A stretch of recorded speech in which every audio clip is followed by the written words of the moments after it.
Alors aujourd'hui, je vous propose une vidéo pour vous parler des différentes alternatives au sucre blanc. On entend de plus en plus parler de ça, donc de la dangerosité, je dirais, du sucre blanc sur la santé, du fait qu'il s'agisse donc d'un sucre qui est raffiné et qui est donc pas terrible pour nous, pour notre santé au quotidien. On va commencer par la première alternative qui est donc la stevia.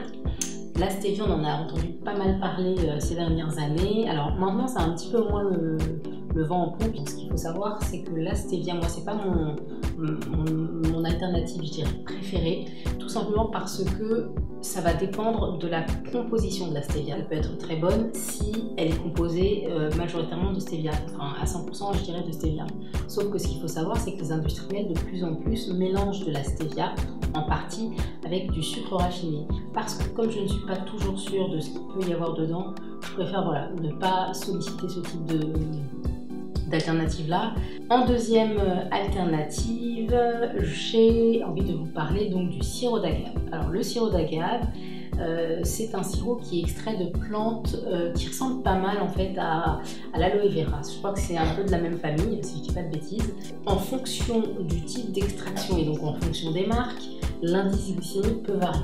Mais selon moi, ça reste toujours quand même plus bas que le sucre blanc. Après, c'est comme tout, je pense qu'il ne faut pas en abuser non plus. Voilà, un peu de sirop d'agave de temps en temps, pourquoi pas. Moi-même, j'en utilise notamment dans les pâtisseries que je fais et dans les vidéos que je vous propose. Mais c'est comme tout, ça reste du sucre, donc il ne faut pas pousser. Donc les points positifs pour moi pour le sirop d'agave, c'est son goût quasi neutre. Alors je dis ça parce que personnellement, pour moi, le goût est quasiment neutre. Ça se mélange quand même bien dans les différentes cuissons. Et ça aussi, c'est une bonne chose. Le prix qui reste quand même très abordable. Et ça, c'est pas négligeable, et le fait qu'on puisse le trouver un petit peu partout, c'est-à-dire qu'on n'est plus obligé maintenant pour le sirop d'agave d'aller en magasin bio. On peut en trouver chez Carrefour, dans le rayon bio de Carrefour, d'Auchan ou Leclerc, etc. Donc ça, c'est quand même pas mal. Pour conclure, ça reste un sucrant intéressant, puisque contrairement au sucre aussi, ce qu'il faut savoir, c'est qu'il n'est pas addictif. Certaines personnes ont utilisé le sirop d'agave pour sortir un petit peu de cette espèce d'addiction du sucre blanc qui a tendance, quand on en prend, à finalement nous donner envie d'en consommer davantage.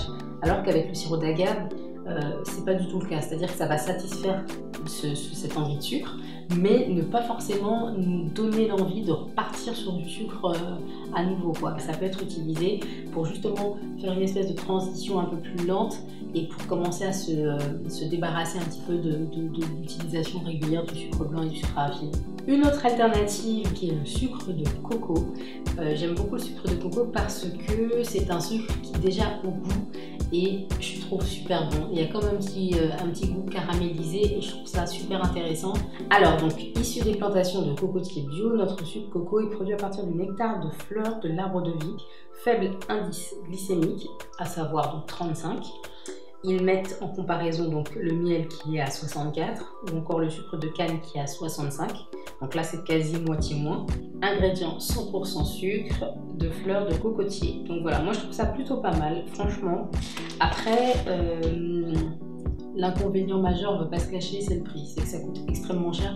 Je ne sais plus combien j'ai payé celui-ci, mais voilà, je vais peut-être l'acheter une fois tous les 3-4 mois, quoi. Parce que de toute façon, il y a 1 kilo. Je ne consomme pas beaucoup de sucre, surtout dans les pâtisseries que je fais. Sincèrement, c'est surtout dans ça.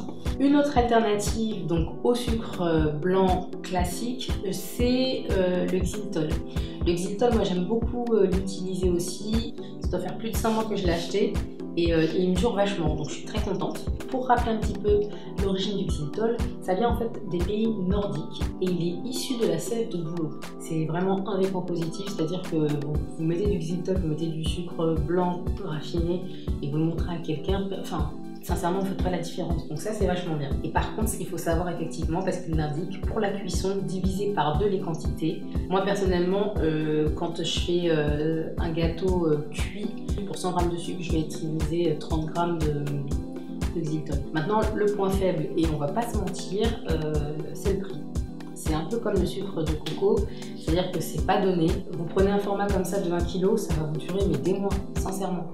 C'est pas addictif du tout. Ça va vraiment voilà, vous satisfaire sur l'instant dans votre envie de sucre, mais ça va pas du tout vous donner l'envie de vous resservir, et ça c'est quand même une bonne chose. Et comme je vous le disais, je l'utilise notamment dans mon dentifrice parce qu'il est non cariogène, et certaines personnes disent même qu'il est anti-carie. On finit par la dernière alternative qui est selon moi la meilleure, mais de toutes les alternatives au monde, c'est le sucre des fruits, tout simplement. C'est un sucre qui est naturel, issu des fruits, et le sucre des fruits, il est là pour vous donner de l'énergie, il est là pour vous rebooster, il est là pour nourrir vos cellules. C'est pas un sucre qui ne fait pas son taf en fait, c'est pas un sucre qui va venir vous polluer l'intérieur, pas du tout. Au contraire, c'est un sucre qui est bienveillant puisqu'il est issu du fruit. Maintenant, je sais que certaines personnes disent que c'est pas terrible de prendre trop de sucre parce qu'effectivement, ça peut de prendre trop de fruits, de manger trop de fruits, pardon, parce que ça peut provoquer des hausses de glycémie dans le sang. Moi, sincèrement, ce que je peux dire, en tout cas de mon expérience personnelle, c'est que je n'ai jamais mangé autant de fruits que ces 2 dernières années. Et je me porte très bien. Je n'ai pas d'antécédents effectivement diabétiques, mais je connais personnellement des personnes qui sont touchées par cette pathologie-là et qui ont elles aussi, donc sur le conseil de leur naturopathe, qui ont revu leur alimentation et qui mangent davantage de fruits et de légumes, c'est important, mais qui pour autant arrivent très bien à stabiliser leur niveau de glycémie. Et ça, je pense que de toute façon, le sucre de fruits, il n'y a rien de mieux. Pour moi, ça devrait être notre première source et notre première alternative pour le sucre. Maintenant, ça veut aussi dire qu'il ne faut pas hésiter à repenser notre façon de s'alimenter et finalement de s'alimenter de plus de produits bruts comme les fruits versus des produits travaillés ou raffinés. Vous avez une envie de sucre, prenez une pomme bien mûre, prenez une mangue, prenez un fruit de saison qui est gorgé de sucre. Là, en ce moment, c'est les mirabelles. Mais prenez un bol de mirabelle et dites-moi si après ça, vous avez envie de manger du sucre blanc. Prenez des bananes bien mûres et dites-moi si après ça, vous avez encore envie de sucre. Vous verrez, c'est quelque chose de fantastique.